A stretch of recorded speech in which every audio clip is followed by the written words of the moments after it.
जय श्री कृष्णा। आज एकादशी का दिन, इसको सफला एकादशी भी बोलते हैं। आज के दिन भगवद गीता के श्लोक सुनने से एक विशेष लाभ मिलता है। तो ये अध्याय 12 से कुछ श्लोक अर्थ सहित श्रवण करें और जानें किस प्रकार वो प्रभु संदेश दे रहे हैं, किस प्रकार वो हमें मिल सकते हैं, क्या कारण है जो हमें प्रभु अंदर विराजमान होते हुए भी उनका आनंद नहीं मिलता, किस प्रकार उनका आनंद मिल सकता है। तो आज एकादशी के दिन जिस समय भी मिले आज के दिन श्रवण जरूर करें, उसका आनंद आपको आज ही महसूस होगा। आइए श्रवण करते हैं कुछ श्लोक अर्थ सहित। श्री भगवानुवाच मय्यावेश्य मनो ये मान् नित्ययुक्ता उपासते श्रद्धया पर्योपेतास् ते मे युक्ततमा मताः। देखिए इसमें क्या संदेश है भगवान श्री कृष्ण का।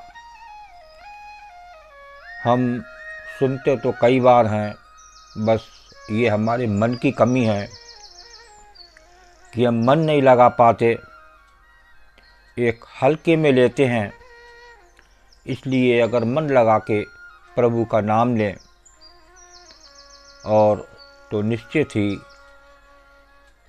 वो कृष्ण जी दूर नहीं हैं, वो हमारे सदा अंग संग हैं।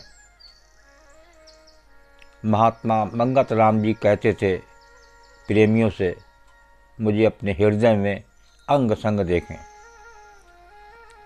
तो मय्यावेश मनो ये मान नित्य युक्ता उपासते श्रद्धया पर्योपेतास्ते में युक्त तमा मताः। तो यहाँ श्री भगवान कृष्ण जी को संदेश दे रहे हैं। क्या संदेश है? मुझ में मन को एकाग्र करके निरंतर मेरे भजन ध्यान में लगे हुए जो भक्तजन अतिशय श्रेष्ठ श्रद्धा से युक्त होकर मुझ सगुण रूप परमेश्वर को भजते हैं, वे मुझको योगियों में अति उत्तम योगी मान्य हैं।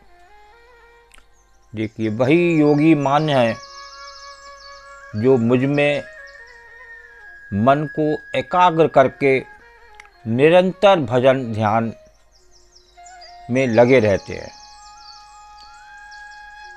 हर समय उठते बैठते चलते फिरते वो जय श्री कृष्णा जय श्री राधे ये एक मन में लगा रहे, एक सच्चे मन से, और सच्चे मन से सुने तो आज का दिन बहुत सफल दिन और सफला एकादशी तो निश्चित ही आपको लाभ मिलने वाला है।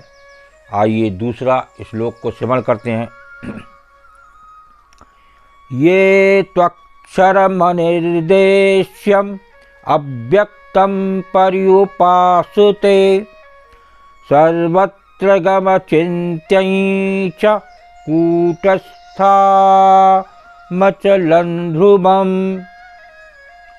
देखिए इस श्लोक में और एक श्लोक और सुनते हैं तो दो का यहाँ क्या संदेश है। संयम्येन्द्रियग्रामं सर्वत्र समबुद्धयः ते प्राप्नुवन्ति मामेव सर्वभूतहिते रताः। ये 2 श्लोक हैं, नंबर 3, नंबर 4, 12वें अध्याय का। ये एक साथ ये भगवान श्री कृष्ण क्या संदेश दे रहे हैं। परंतु जो पुरुष इंद्रियों के समुदाय को भली प्रकार वश में करके मन बुद्धि से परे सर्वव्यापी अखत्नीय स्वरूप और सदा एक रस रहने वाले नित्य अचल निराकार अविनाशी सच्चिदानंद घन ब्रह्म को निरंतर एक ही भाव से ध्यान करते हुए भजते हैं, वे संपूर्ण भूतों के हित में रत और सब में समान भाव वाले योगी मुझको ही प्राप्त होते हैं। देखिए, भगवान श्री कृष्ण अर्जुन से कह रहे हैं, ऐसे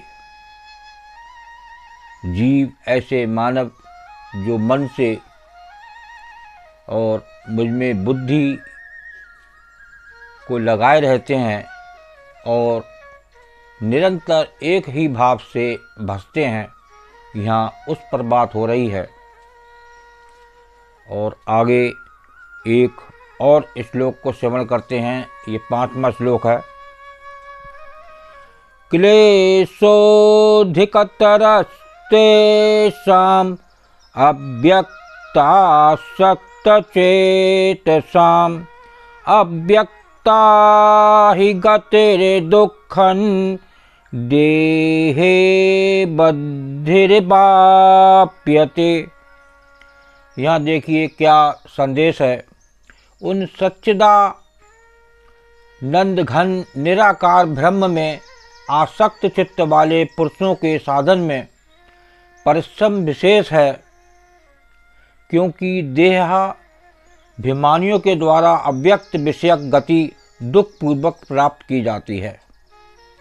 देखिए, देह ममता का त्याग होवे तब प्रभु दाता चित्त आए। वो प्रभु, वो कृष्ण भगवान, वो सुख के दाता, वो दया के सागर इस देह में विराजमान है, लेकिन हम उनका आनंद नहीं ले पाते। उसका कारण है देह का अभिमान। हमें हर समय लगा रहता है कि मैं देह हूँ, जबकि शास्त्र इसका उलट बयान कर रहे हैं कि मैं जीव हूँ, ईश्वर अंश जीव अविनाशी। ये रामायण की भी चपाई दर्शा रही है। तो इसीलिए हमें उस प्रभु का आनंद नहीं मिलता। यहाँ बार बार इस अध्याय में भगवान श्री कृष्ण यही कह रहे हैं कि तू एक चित्त होकर मुझ में मन लगा, तो हमारे पास समय इनका सुनने के लिए भी निकाल पाते। उस संसार में लगे रहते दुख रूप, इसलिए दुखी इस संसार से विदा होते हैं। और श्लोक 1 श्रवण करते हैं। ये तु सर्वाणि कर्माणि मयि सन्न्यस्य मत्पराः अनन्येनैव योगेन मान् ध्यायन्त उपासते। ये 6वां श्लोक था। देखिए ये क्या संदेश दे रहा है।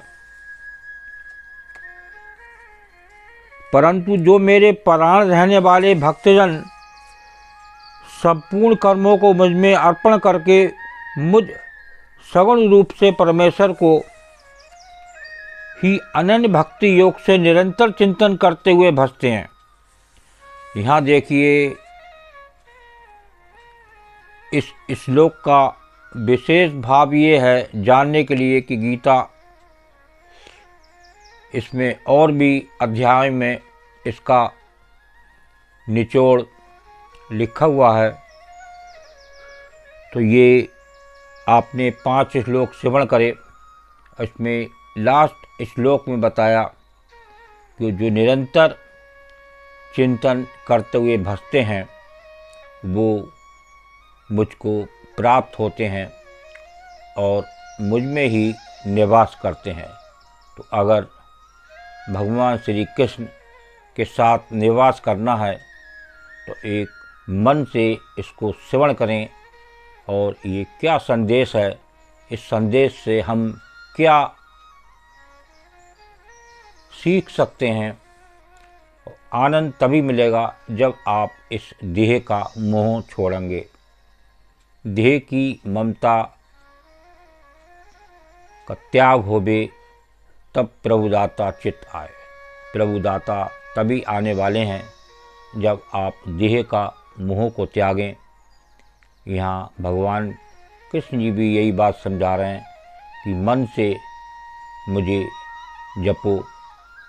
तो ये आप जब मन से जपेंगे, मन से उनको याद करेंगे, मन से उनके श्लोक सुनेंगे, तो आज एकादशी के दिन निश्चित ही आपको लाभ होने वाला है। ओम ब्रह्म सत्यम सर्वदा। जय श्री कृष्ण।